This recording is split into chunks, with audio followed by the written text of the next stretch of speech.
I was a huge comic book fan from the time I was about in third grade. I read comics every week. I got Ghost Rider, I got Daredevil, I got Spider-Man, Fantastic Four, X-Men, all the usuals. Ghost Rider I thought was always, it was one of the darker ones that I read, but it was also one of the more visually interesting. Like many of our comic books, I think Ghost Rider is even more than most, had different histories and different lives. I always thought it was the coolest character, you know, that they didn't, and sometimes I think they didn't quite know what to do with him because he was such a strong visual. He's really succeeded over the years just because the visuals are so strong. There's some great stories too, don't get me wrong, but he's really one of the most memorable looking characters in all the Marvel Universe.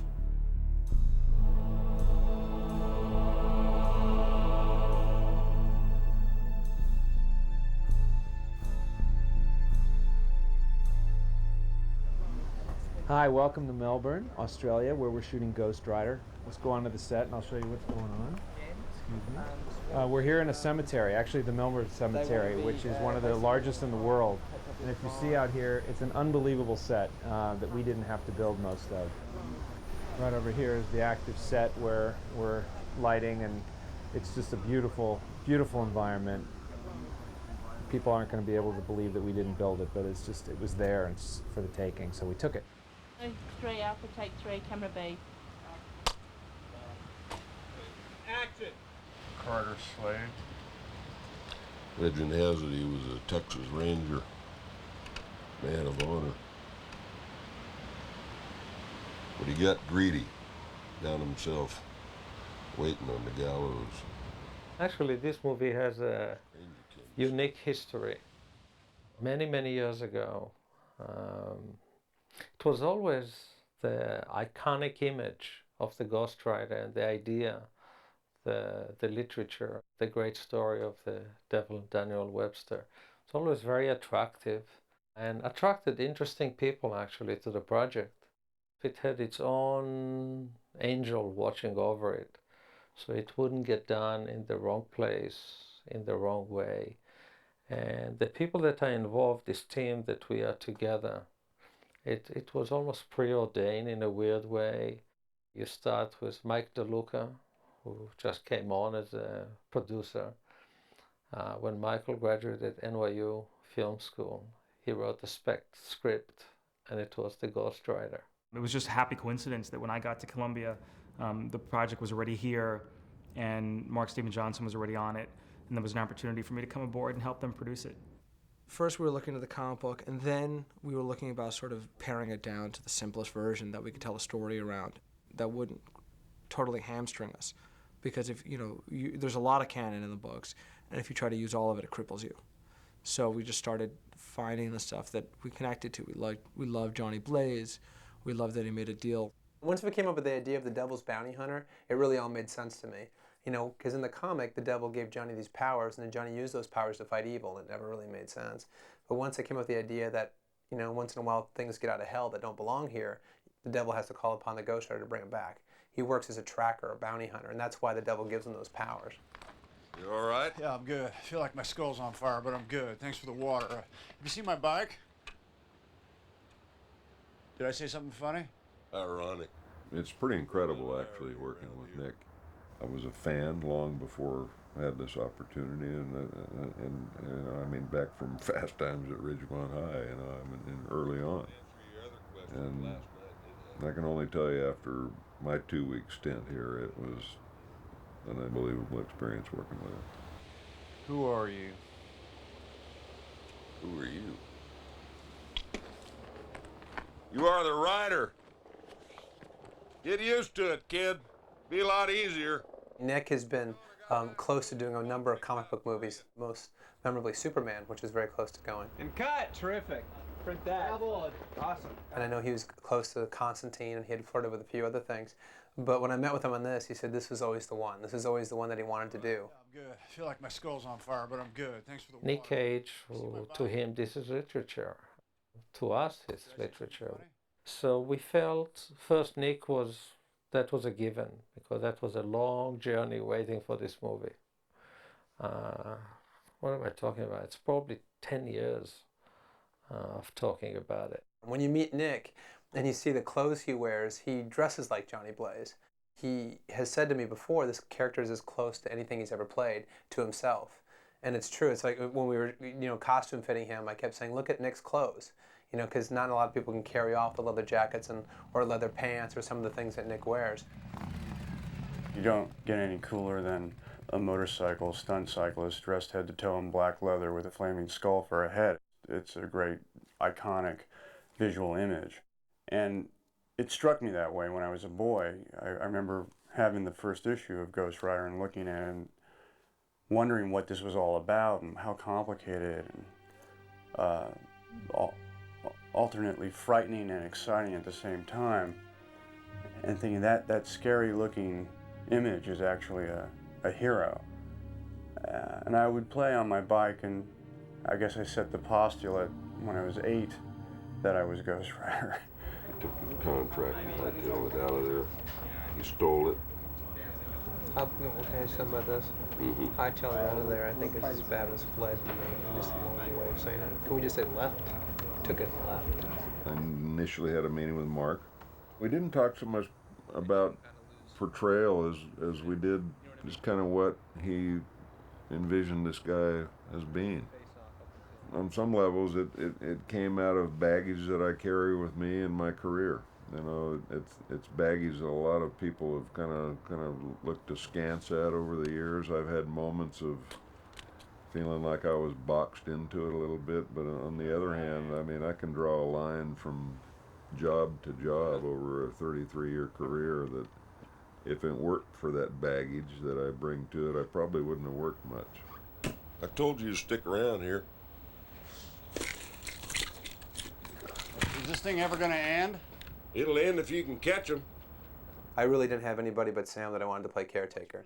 There's something about Sam that when people see him, they smile. Everyone knows Sam, and everyone loves Sam. Everyone from my kids to my parents to my grandparents, everyone knows who he is. There's something honest and recognizable about him. And he's been around for a long time, and he's played a lot of great parts, and he's a great actor. But he's also just American. He's Americana, And when you see Sam Elliott, you want to see him in a cowboy hat. You want to see him in a duster. You want to see him save the day, He's fantastic in the film, and he really is kind of the backbone of it in a way. I have a personal fondness for Sam Elliott. When I was 15, 16 years old, my dad made a film called The Legacy. It starred Sam Elliott and Catherine Ross, and they shot it in London. And my dad brought the whole family over to London, and I was able to work on the film as well as have tutoring to keep up my school. And I worked in the camera department, and I was a 15-year-old kid working on a film, and Sam was just the nicest guy, and he talked to me and asked how things were going and give me advice, and he was a lovely guy. I never forgot it because there were other people on that movie. I mean, Catherine, by the way, was lovely too, but there were other actors. They just kid, I'm not going to deal with this kid. And so now we get to a year ago or so, and we're casting the caretaker role, and Sam's name comes up. Anyway, we ended up casting him, and I remember calling him and saying, I don't know if you remember me. And he goes, I remember, with that great voice. And I said to him when we got together for the first time, I said, it's very rare you get to pay back people for being kind to you. And I said, I get this opportunity now. And he's just the greatest guy. Great actor, iconic, brings soul, and truly just a good man. Morning, bonehead. Cut. Nice. Yeah, got it. We're trying to go for a supernatural Western, which I thought was a really cool idea and something I'd never seen before. So I tried to take the best I could from like the Sergio Leone films I was such a fan of, Once Upon a Time in the West or Fistful of Dollars, and then combine that with a Hammer film. More face if you want, more stretching, more. Oh yeah, I got a B camera on you too. Yeah, oh yeah. Take 4, camera B. Seema. And action! We both really wanted to embrace the monster movie, creature feature, horror film aspect of it in the best way. When you see these old werewolf movies, how can you bring that, the scream and the transformation and bring it into modern movies with the fun of it as well? That's great. Oh, I love it. Yes, monster movie, monster movie, monster movie, monster movie, yes. The end of it is like. Ghost Rider! Ah! This paint job. This one here? Yes. Boy, that's great. That is the coolest thing I've ever seen in my life. It's pretty cool. It is unbelievably cool. Until you see the hill cycle. Yeah. Then we upgrade. I've got 3 motorcycles of my own, 3 Harleys, and I've been riding for years. And in fact, when I'm done with this movie, I go on a motorcycle trip. That's what I always do, is go cross country. So this is the ultimate. This is comic books, rock and roll, Harley Davidson, and monsters. So I'm totally 12 years old now in this movie. There's no doubt about it. I've regressed amazingly on the film. It is a motorcycle movie, and I think there's a big resurgence over the last couple of years with the American Choppers and the Monster Garages and the Jesse James and all the people that have been doing custom bike work that are now people are really appreciating what a work of art it is and what a part of American culture it is, and this is a chance to really show that off.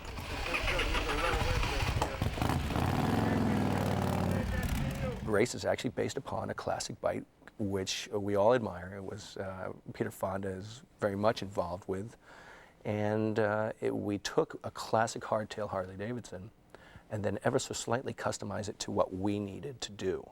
That was the bike, and we were going to change it a little bit because obviously it's a bike icon, and to bring it into this film is what we wanted without sort of stealing it directly, so to speak. So we've changed the city bar on it and changed the tank on it, but that's basically all that's changed for Ghost Rider. From that, when it transitions into the Ghost bike, it's really important that the same flavor, the same ideal was carried along with it.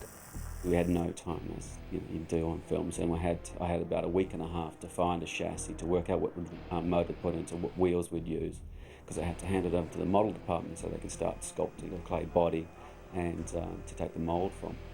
So we frantically threw this thing together and tested it around the workshop and raced around the workshop and then handed it to the model department, who just threw plasticine at it and started sculpting away.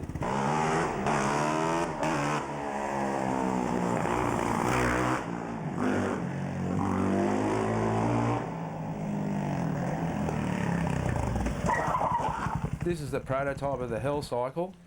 It's basically built of a lot of aftermarket chopper, Harley Davidson chopper parts, and it's also got a KTM 525 racing engine in it. Got a little fuel tank because we've got to allow for getting on and off the fiberglass tank, which is going to end up on here. We don't have to do a lot of kilometres on the film set, so we'll just have to keep refilling it. She's got about 60 odd horsepower. It's all, like a lot of magnesium casings and what have you. It's lightweight. We've done that to make up for all the extra weight that's going to go on it with fiberglass and what have you. So it can function as and not get too overweight.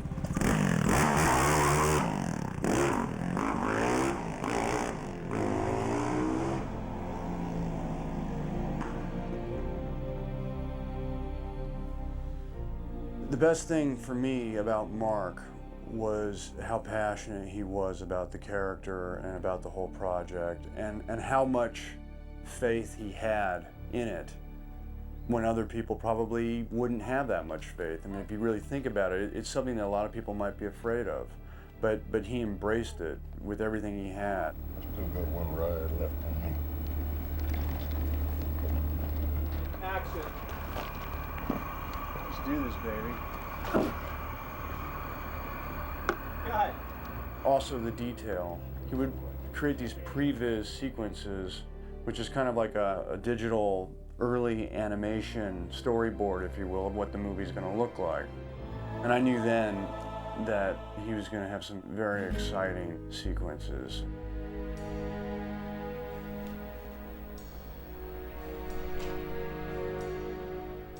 Every time we go into a set in this film, everyone just stops and takes a deep breath. Kirk Petruccelli, our production designer, is fantastic. I wanted to work with him on Daredevil, and we almost did. But when it came to this movie, I knew he was the guy for it. I think he's at his best when he creates worlds. And you got to create a whole world here, a whole look, a whole style that is something unique. We spoke quite thoroughly about the Old West. It's a Western with a contemporary edge. It's a big thrill for me. It's my first Western, so I get to kind of reinvent it and give it a new voice. And Mark has been the greatest guy to allow me to just go for certain things. And he's got a very specific taste and a very specific need. And he loves the story, and everyone does. It's a passion piece, and it's been great fun.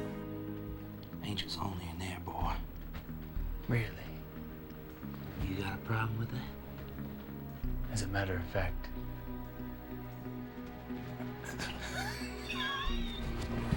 Oh, I do. Cut. Very nice. How do you know? 2 bells. Welcome to Texas. We are in a soundstage here at Dockland Studios. Actually, this is the first time this stage has been used for any movie or television. We're the first tenants here. And this is our Broken Spoke sequence. The motorbikes you see are all antique Harley Davidsons. We had put the call out for people within the community here to let us use them, and they're very expensive. They're very beautiful bikes. We put dust all over them. Kirk Petruccelli did a gorgeous job building the Broken Spoke Saloon, which we're standing in front of. And we really wanted to do a classic Texas biker bar. So you'll see lots of the detail of Texas, whether it be the skulls or just Lone Star beer, and we tried to make it comfortable and exactly what you would expect. And since this is a supernatural Western, we got our hitching post. You can see that coming out of any, classic Western movie. We got the swinging doors. Excuse me, guys. See, they open. Even better. And this is the saloon, yeah. So we have, like, for example, our bartender. And there was a moment in the opening of this sequence, Blackheart comes in and he takes the drink. And there's our bartender. It's all blue latex, and it was all designed up. Image Creatives up in Sydney did all the work. Dave Isley did a great job. And there's Russell Boyd working. We're doing a shot right now where there's a waitress that's hiding behind the bar, and she looks through a crack to see what's going on, and she hopes that she's going to make it out of here alive. And finally, we come out the back. And whether he likes it or not, Mark's going to have to go on camera. And there's our director, Mark Steven Johnson. You have anything you want to say, Mark? No? And Kevin Mack, our visual effects supervisor. And then this is the sand. Now, there's a story about the sand. The sand was trucked in all the way from Central Australia because it's traditional red dirt. Couldn't be dirt from Melbourne, but it had to be dirt from Central Australia. So this whole stage is filled up, and it was trucked in, but it looks great. It almost looks like we're on Mars. Red landscape. That's it for the Broken Spoke. Creeping out of the hole. And you're gonna open it up a little bit more. Yeah, so this is a big camera movie. Yeah, this will be the grand. I'll just make it grandiose. Wes is someone I've always wanted to work with since I saw American Beauty, like a lot of directors, I think. And Wes is very picky about what he does, and rightfully so. I think he's the best actor of his generation. I really do. And in fact, when I told Sony I was going after Wes to play Blackheart, their instant reaction was, he won't do it, he'll never do it. So, because they know how tough it is to get him to do something. Wes and I sat down for a lunch at a Mexican restaurant in LA, and we just hit it off. And I showed him all my artwork and pitched him the story, and he was really intrigued with it. And action. The word The Hidden is from the comic strip. What they are is actually something I invented myself. And it was just part of my own studying up on demonology and the mythology of different kinds of demons. I understand why you doubt me. What they are is we're playing with some of the Christian mythology of the idea of the rebel angels and the war in heaven, that Lucifer led the charge to take over heaven and was defeated. And St. Michael cast out Lucifer from heaven. And when he hit the ground so hard that he went through the crust of the earth. And that's why hell is where it is, down below. And I thought that was really great mythology. And I love the idea and the imagery that I've seen of all the angels being cast out of heaven following him into hell, and which made them fallen angels, made them demons. My thoughts were that I read about elemental demons, demons that live within the elements. So what I came up with is that some of those angels that fell got lost along the way. Some fell into the winds and just kept falling until they, got lost. Some fell into the oceans. Some fell into the deserts. And wherever they fell, they took their element upon themselves, and that's where they stayed hiding. Because if God finds them, they're dead. And if the devil finds them, he's taken them down to hell. And cut. Very nice. Got that. Cutting there. Really good? Yeah, good. Right on. They were now demons, but they were once angels, so they were once incredibly beautiful. We wanted to retain that beauty, and I think he cast really well. I think we got guys with fabulous faces, fabulous bone structure to work with, and some, very interesting looks. I haven't done any fantasy films or comic films or anything. This is very new for me. I usually play the good guys. I usually play innocent guys. This is my first, villain. Yeah, it's exciting. I haven't played a character like this before, no. It's just exciting. I'm like a little boy in a candy store. You know what I mean? Everything's like, oh. Gotta eat it, gotta taste it, gotta experience it. The worst and probably the most uncomfortable was Wallow. Just constantly slimy. He was like, he must have felt like pond weed, constant slimy hair, slimy face, slimy hands. Hold that. Roll camera. Set. Set. And action. It's really only been in the last 3 or 4 days that I've kind of got some idea about the character, because it's completely informed by the costume. It's amazing. Like the first time I put it on, I looked in the mirror and kind of like literally went, scared myself. It was, I didn't even think it was me, you know what I mean? And cut. Great. Thank you. Great, Daniel.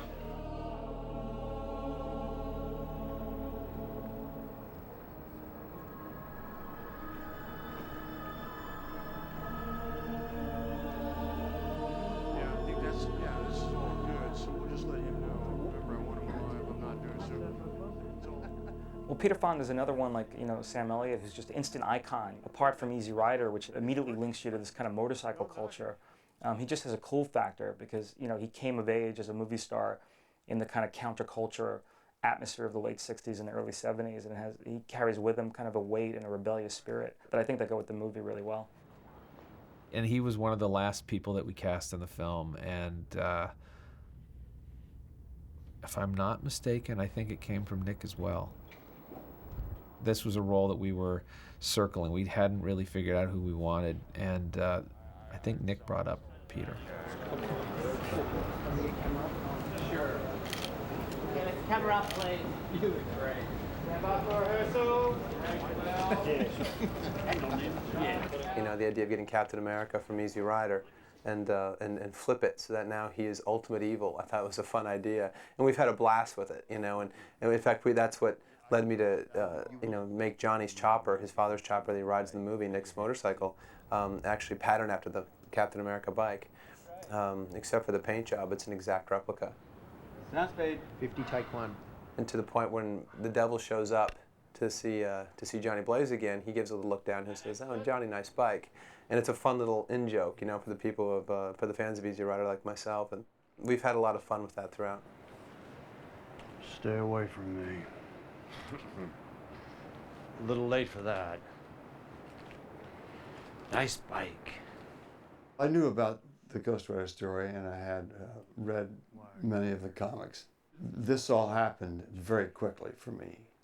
Normally, I have some time to consider the circumstances, but I was driving down from my ranch in Montana to Los Angeles with my Bluetooth in my ear while this was February 11th, negotiating how to get here on the 17th of February. So it's not like I had the script to study for a long time. I just knew I can handle this character. And if Nick thinks I'm good for it, then I can handle it. Nick's a friend, and I know he wouldn't steer me the wrong way. Find the one known as Blackheart. He is my son. I want him alive. I have the Harley Davidson Cafe thing, that's my hobby. And when we opened the one in Manhattan, because of Easy Rider, Peter Fonda rode a Harley in the opening. So it's somehow all these dots are connecting in a totally weird way that you say, yep, it all belongs together. And action! And camera! It's wild. The motorcycle that I designed and built for Easy Rider, it looked fabulous, but it was a bitch to ride. And it was terrible to ride, especially riding at 25 miles an hour so we could see the background. But you notice nobody ever commented on how fast we were riding in that film. They didn't care. The music was so great and the background was so incredible. And cut! Ooh, that was great. And cutting. Relate to. Johnny Blaze as written was quite different from the Johnny Blaze that ended up in the movie. And I think a much more interesting Johnny Blaze now. The way that I'd written him was a bit more, and I have to say myself, was a bit more stereotypical. He was more of a hard drinker, hard smoker, death wish type of guy. And Nick was, you know, determined to make him more real. And by making him more real, he made him more interesting. They just, for me, they don't have enough pizzazz. You know, they're not dynamic enough. I think Johnny's always trying to stay calm, whatever he can do to go the other way. He's, ironically, a very good person. He's someone, in his hopes not to fall or succumb to the devil, is doing everything he can. He would never double-cross anybody. He wouldn't lie. He wouldn't do anything that would put that kind of karma out there into the world. He would only try to think good thoughts about people and do the best by people. Because he knows if he slips up one time, he's going to get a phone call from the wrong guy. Most of us don't chain smoke and drink Jack Daniels out of the bottle. You know, most of us just don't. And Johnny Blaze, Nick decided, wouldn't drink because he'd have nightmares. So what would he do instead? What is his other, you know, vices? And so Nick thought maybe jelly beans would be a good thing. Or instead of listening to like really hard rock and roll metal, Johnny likes, you know, the Carpenters, you know. You're stepping on Karen. That's a psycho. That's great. I remember he came into my office in Australia and he says, listen to this, and it was the Superstar song. And he goes, I think he'd be listening to that. Johnny Blaze would understand what she's saying. And I said, got it. Everybody agreed. Not easy to get Carpenters to license music. Richard Carpenter is very protective, rightfully so. But literally, I called them. I called Richard. Nick wrote a letter explaining why this was important, so they knew that we weren't going to be using it as a joke. And at the end of the day, you know, Richard Carpenter, you know, supported us, and I think it's a huge plus. Crowd's a little crazy. Johnny, you don't have to do this. You know that, don't you? Does this suit fit all right, Mac? Feels a little loose. This role was written for Donal. We auditioned him for Foggy Nelson, Daredevil, and loved him, but you know, ended up going with Favreau. And Mark never forgot Donal and loved the Tao of Steve. All right, JB, we're just up here on the right. Hi, Annie Page, Event Publicity. I was wondering if Mr. Blaze had time for a quick interview. Look, I don't know how long you've been doing your job, man, but Johnny Blaze don't do no interviews, okay? You got that? So he wrote this role for Donal. We loved having him around. Amazing guy, smart guy, and I think, you know, brought a sense of humor, but was able to play the part grounded. We'd had so many people audition for that part, and they played it like the, hey, you know, the hick mechanic, so one note. Donal's an actor.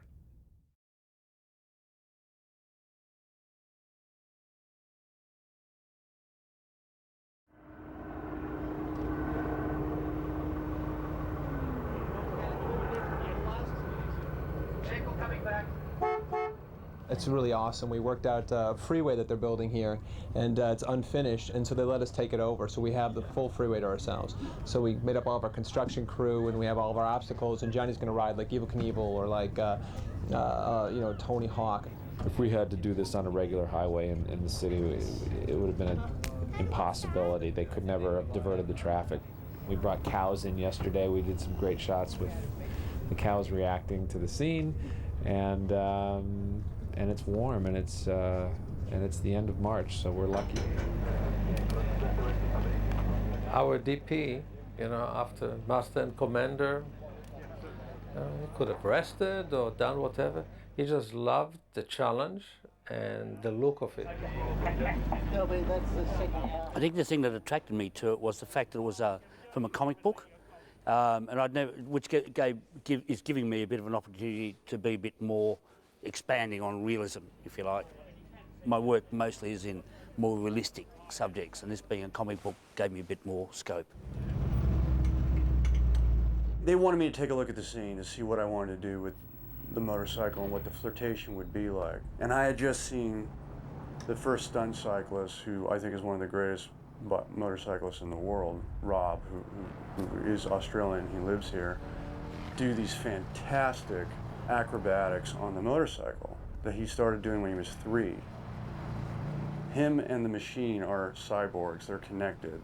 It would require surgery to separate them. I've never seen anyone do anything like this. When I saw these ballet-like moves, like being up on the front wheel and riding down the highway, or on the back wheel and doing 360 pirouettes, I thought, well, let's put that in the movie. Let's have Johnny flirt with Roxanne with that. Like, have you ever seen that before in a film when a guy's on a bike and he starts flirting with the girl and he's doing wheelies? I mean, that's the coolest guy in the world. I want to do that. I want to be able to do that. In fact, I'll just say I did do it. But that's what I wanted to add to the scene, that kind of excitement. And hopefully I can, with any luck, build a sensation where people will be fascinated with motorcycles again all around the world because of that.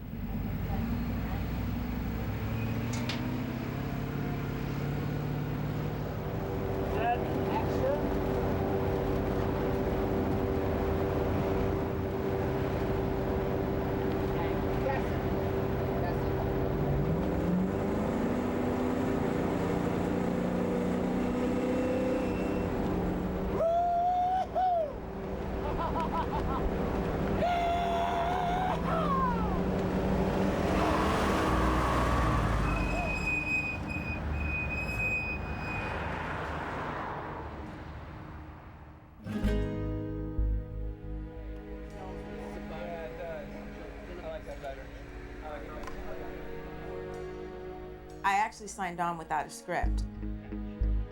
Mark actually said the words that you're never supposed to believe in this business, but trust me, I'll make it great, and you know, it'll be something you can really do something with, a role you can, you know, really enjoy, and you know. And then I was like, oh, geez, I don't know, but yeah, obviously I did, and then thankfully I did. Still like ribs and tater Eva is got so much energy. She's got so much spirit. And there's something inherently likable about her as an actress and as a person. Womp. Okay, womp, and then that's it. I'm not comfortable with womp. Mark plays music on the set, and in between takes, we would be sitting there with the iPod, and Eva would, you know, bring hers in. Oh, listen to this one, and then people would be singing, and we were big Red Bull drinkers, and it was just fun. And she was a great spirit to have around because she, you know, the guys loved her, all the crew loved her. She was, you know, she's one of the guys you would hang out. She's not too sensitive, which is fun.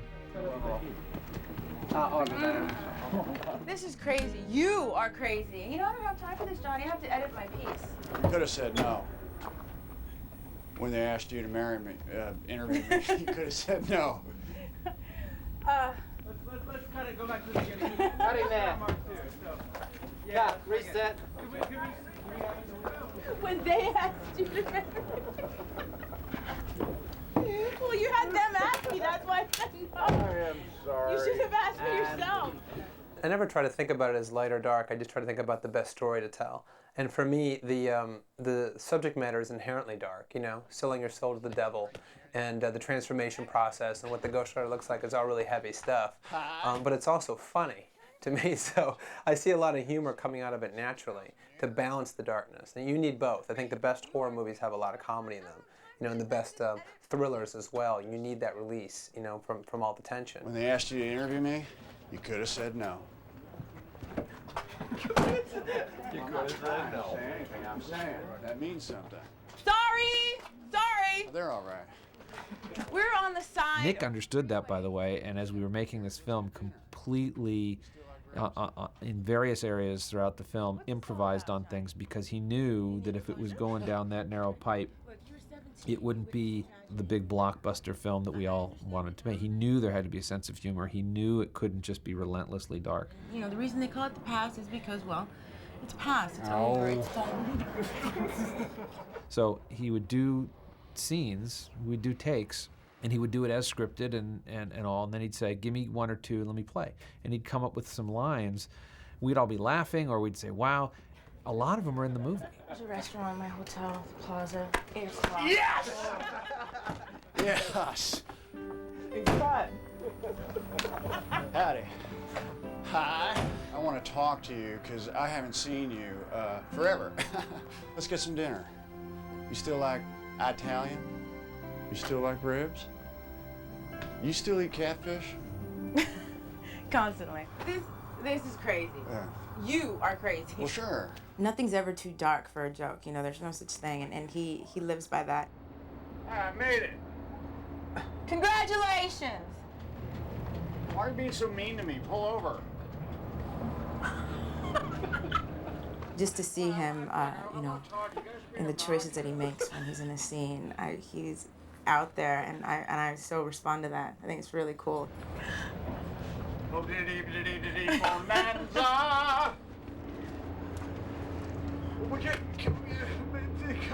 Comedy police, pull over. He's fearless, and most of it is just really ends up being really funny and really human. One more, please. With a bigger reaction to you, and the beat's going backwards now, and it's gonna fade. Ready? Okay. Action. Going backwards now. I'm gonna fade. And there he goes. God, we didn't say that. I'm going backwards.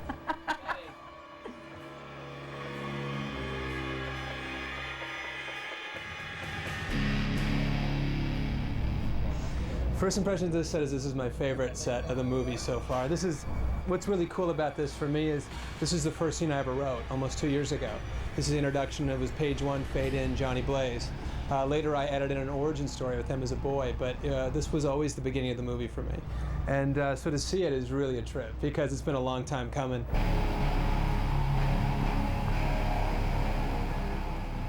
I think the first thing Mark probably impressed on me was that he wanted to keep the camera moving. And I think we've done that. The camera rarely sits still. Luckily enough, we've had, you know, the time and the money to do it. Actually, we've been using SpiderCam, which is a great system where you attach the camera on a mount that is stabilised and you can do incredibly fast tracks. At the showgrounds, we pulled over about 20, 30 huge Mack trucks or some sort of trucks. And that piece of equipment enables us to recreate the move absolutely computer controlled. It can be absolutely perfect every take we do.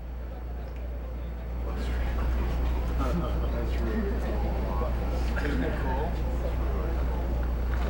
And then we go overhead for all the pyro. These are all the pyros exploding. Orange County, here we come. We're going to actually see him make this jump, fly through the air, ultra slow motion as the flames go flying up on the sides of the ramps and so on. We're going to shoot the plates here with all of the trucks and whatnot, but the actual jump will be a computer-generated bike and rider. There were a handful of folks who've done this over the years, but of course it's a movie and we wanted him to be, you know, topping all of this, going really, really far. And it turns out nobody really wanted to do that stunt, and we kind of needed him to do it several times in a day, and it's just one of those things that's hard to pull off in front of a camera. So that's the kind of work we like to do, and I think no one will ever know that they didn't do the jump. Isn't that cool? He's right over his face. It's awesome. The stunt we're actually doing today is when Johnny Blaze comes off his motorbike after he does a 250-foot jump. He doesn't quite make it, comes off the motorbike and a la Evel Knievel style, really, and slides along the concrete and then hits the wall by the spectators. And we're primarily filming the crash part now, so we're covering it with 7 cameras. And what we want to do is we're shooting it all at high speeds. It's all done on, you know, wires. The stunt guys rehearse this for months. its wires, which will be removed later on. We've rehearsed it so many times, pretty confident in all that sort of stuff. Now it's just getting it all right, finally tuned, and everyone's hard work in the stunt department getting this all set up. It's like you don't want to let the boys down. So after I'll be, chucking them a slab or so, yeah. You can see that there's a bit of tension around because it's a reasonably difficult stunt, and so we're just taking it bit by bit. We'll probably film it, 3 takes on this, and then we'll follow the rest of the stunt to the wall. Spin the wheel.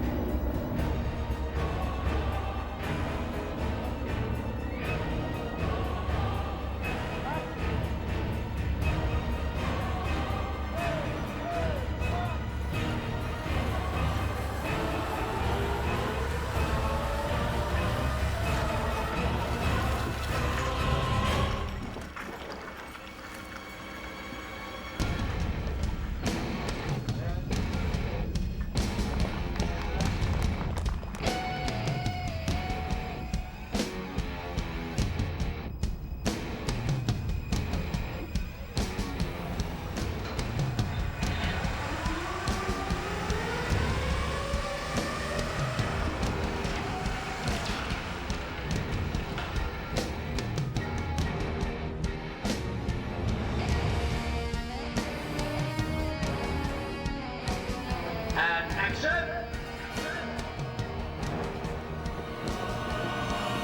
JB, you alright?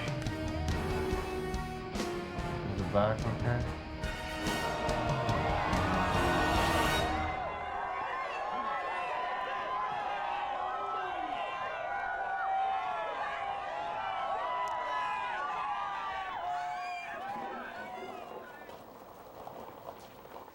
Good credit really goes to Buckets, Boyd, and Kirk Petruccelli, but it's an interesting place. It's a old train yard, historic train yard.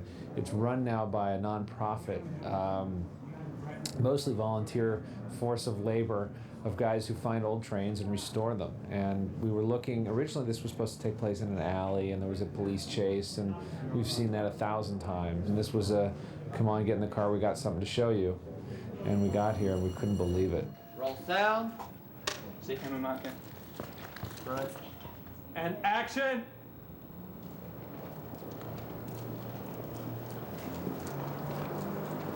Hey! You can't come in here. This is private property. The actual look of the Hidden, first the coats, the shape of them were something that came from my love of Westerns, which is all throughout the film. The opening of Once Upon a Time in the West, when you see the bad guys waiting for Charles Bronson to show up at the train station, and the long dusters, and the attitude. And I didn't want them to have, horns and big bat wings and teeth, because I've seen that. I wanted to always play that these were once angels, and that their curse is how horrible they look now, how they've been perverted and corrupted. That was the look that we started with. And then I wanted to make sure that their outfits were part of their element. I started off trying to find materials, fabrics, materials, whatever, that had never been used before. And I sort of went off on this sort of marine animal tangent and sort of started exploring Southeast Asia and what Southeast Asia had in terms of something new. Wallow was meant to look like he'd come out of a pool of water. And, I think the stingray texture looks like water drops. Gressel comes out of dirt, and I know, it's parrotfish, it's not dirt, but it could be. And Abigor is, his element was wind. And I felt that the texture of the shark skin looked like it had been damaged by, wind and water and all the elements. And then the fur around his neck, has to move so that he looks like he's perpetually in this sort of wind tunnel. It was so difficult getting the skins. It was really, I felt like I was doing a drug deal the whole time, because these guys are really shady. It's a very shifty business over there. And, it was literally, suitcases full of money being handed over in hotel rooms in Thailand, to get the stingray skin. So it was like, I was just in way over my head, as usual. And still just thinking, a week before these guys were due on set, are these skins ever going to get here? And what the hell are we going to do with them when they get here? For example, Wallow's coat, the whole coat is panelled. The reason it's panelled is because that's all we could do with those skins. Same as Gressel, the parrotfish, because it came in fish scales fish skin was like that. So then we had to basically redesign everything when the skins actually got here. I got 3 of them, and I got you over here by yourself. I'd like to keep them in frame. It's hardcore. It was really hard, very, very hard for the cutting room to cut stingray because you can't cut it. And then when you sew it, you have to use a needle point that has a type of glue that just leaks down into the needle, and as you sew it, you literally glue it and sew it at the same time. Every single thing we did was limited by what you could actually do with the skins. You really shouldn't be here. That's what they keep telling me. And cut, very nice. Let's print that. Let's just get one more. And action. Including Blackheart, his look, his colors are the same from the comic book, of this kind of dark purple, blue. Looking for someone? Violator. And the paleness of him, it's kind of like being born, it's almost like a newborn, the look that he has. But you're reminded throughout the film that these are the looks they use to get through our world. This isn't what they really look like. And part of the fun is getting little glimpses of what's really underneath that and what comes out at the end. The makeup was a long process, maybe I think an hour and a half. I've never done that. I usually don't wear makeup at all. So it was a big change, but luckily the makeup artist is amazing and fun to be around for 2 hours every day. So it's quite difficult because you don't get a lot of the guys till a week or 2 weeks before. So, and a lot of the stuff, you're testing on other people or doing hair colours on hair samples and taking them up to Mark each day and going, is this the right blue or the right plum shade for Blackheart for his hair, but then of course you don't see it in front of Russell's lighting until the day of the tests. And the first lot of tests we did with Blackheart's hair, Russell put in a lot of blue moonlight. We did the blue and his hair came out like, whoa, really blue, so it was like, we had to sort of pull back on that, and Russell pulled back too, until you got something that was believable. Oh. And cut! This is the Ghost Rider interactive hand. For scenes where the Ghost Rider is actually going to touch people, it's much better for a real object to do that than for the CG objects to do it, because you can actually touch it and you can see it affecting the material or the skin or whatever it happens to be touching. Well, basically I've got a little potentiometer, which is a little variable resistor on each joint of my glove here, and it sends a signal through to a performance control system which ICP have developed, and then each finger is driven by a series of motors, as you can see at the back here. So we have 10 motors. Each finger has 2 points of movement, so that's the main knuckle and then the second joint there. And then we also have a wrist up and down. Action.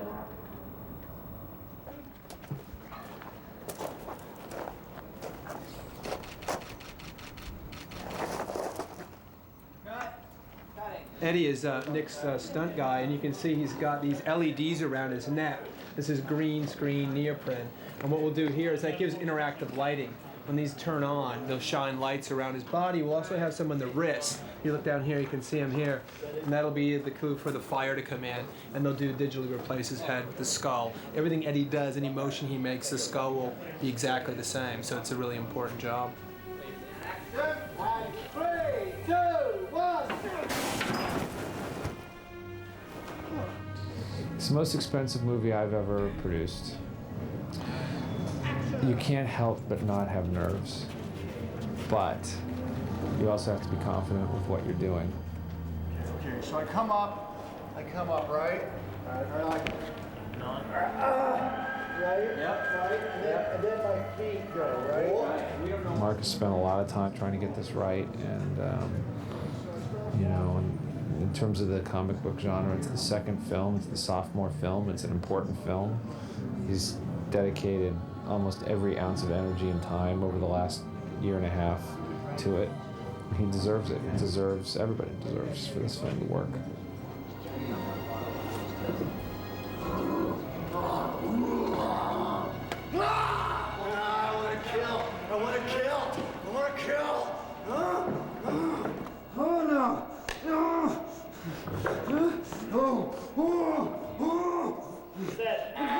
Spin the turntable and action.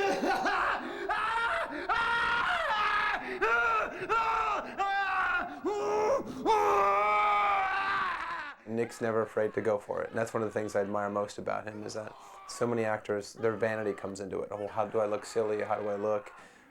Nick never feels that way. He's always willing to just go, and I really admire that, and that's, I think, what's kept him being, I think, one of the most original actors working out there. I knew that Mark wanted the camera to rotate 360 degrees around Nick during his transformation. So I had the light from above. We couldn't have any lights on the floor, so I thought, oh, when we saw the location, I thought this industrial lighting was really terrific for the scene. So we just added to that, basically, so it enabled us to shoot quickly and in any direction we wanted to without even having to move a light, basically.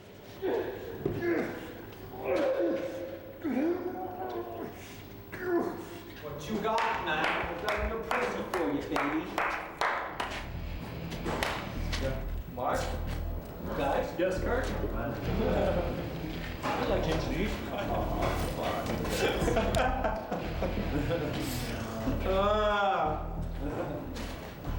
Wow. That is wild.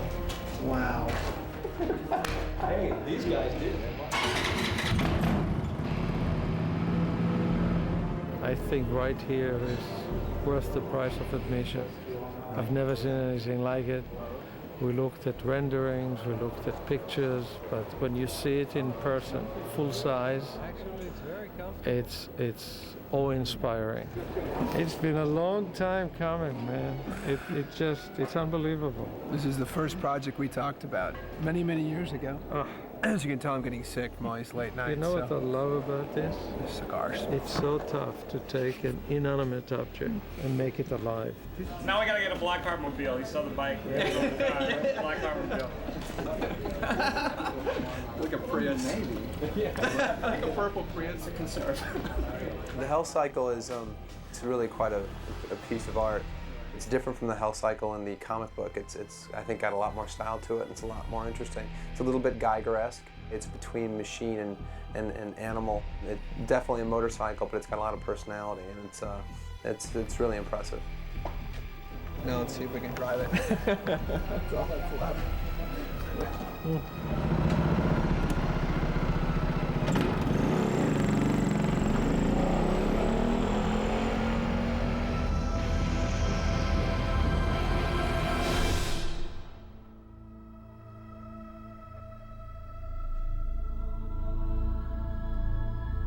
Because I wrote the script, I've already been on it for a year and a half, and then shooting it, prep and post and everything is another year, and then all the visual effects and things coming up after that is another year. So it'll be 3 years of my life, and you're just rolling the dice, because I'll never see a Ghost Rider, a finished Ghost Rider, for a long, long time. This entire movie hinges on that. So we have scenes in this movie where we'll have a digital Ghost Rider and a digital Hell Cycle going up a digital building, and and you're shooting plates, and that's all you can do at the moment. So there's a lot of waiting and fingernail biting.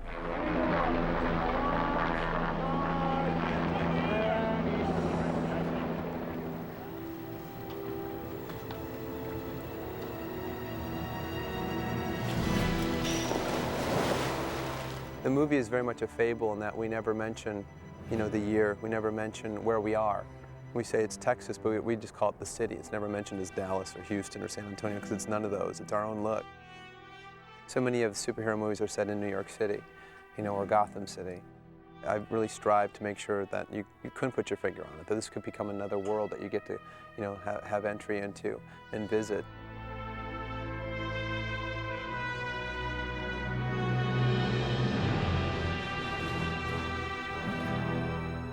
Our finale piece for Ghost Rider is San Leganza, which is this forgotten Mexican town. Obviously, originally we said, well, could we go to Mexico and shoot this? And when Mark sort of conceptualized what it looked like, we knew it was a complete build. So we were going to go to Broken Hill in the middle of the outback of Australia to build this town to shoot the finale. We went there, surveyed it, started the planning, and realized that the control of being outside we were going to lose for the final fight sequence. And what became more important is the narrative and the action within that set piece, so we moved it into a huge freezer space. I mean, the largest space that we could find in Melbourne at the time, and built the village there. Let's go. He got what he wanted. You go. I gotta get him to the shadows in the church. I was really excited to meet Fonda. Really excited to meet him. He's Peter Fonda, you know? What have you done? I told you I wanted him alive. I really like him a lot. He's really cool. We had an Easy Rider screening, and we saw it with him. And I got to tell you, it's one of my best memories ever. It's just he's amazing, and he's a legend. It's Fonda.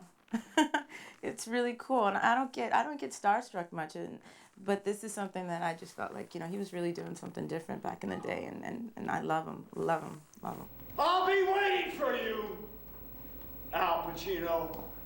Got it. What's wrong, Roxy? I'm leaving. What? My dad's sending me to live with my mom. I'm glad I have a partner with Matt. We're kind of like the new kids on the block. And Eva and Nick have been so cool to us, and you know, it's just nice knowing that you've got these great people that you have to be as their younger selves. It's been really great because everyone's been nice, easy transition. Tomorrow, noon, we'll meet here. It's my first film role, and here I am playing the younger Nicolas Cage. It's insane. I sat down with him for about 2.5 hours at a dinner one night, and it was great. I mean, he was very cool and easy to talk to, and I mean, he's Nick Cage, but then I found myself just talking to him like a normal person, which is exactly what I wanted it to be, and it is what it is, you know, and he's a superstar, but he was so cool and easy to talk to, and we talked about all kinds of stuff. You killed him. I cured his cancer. That was the deal. I think Mark probably did one of the best jobs, as I see, in translating the comic to film, to a script. You know, it's not exactly like the drawings in Ghost Rider, the comic book, but it can't be, and it shouldn't be. You know, we have to elevate ourselves out of what would be essentially for us a storyboard. The thing about cancer is the time that it takes, the toll on the loved ones. He's grown in his vision. He's grown, I think he's a better writer. He is a better communicator, not only to the crew, but to the actors. You can't help but see that growth, and you know, I think the next time out it'll be even better. My hope is that the fans of the comic are going to embrace the film, and I think they will. And my even bigger hope is that a lot of people will rediscover Ghost Rider and go back and read the old comics and become new fans of it, and create a whole new generation of new fans, and revitalize the character and give him the attention he deserves.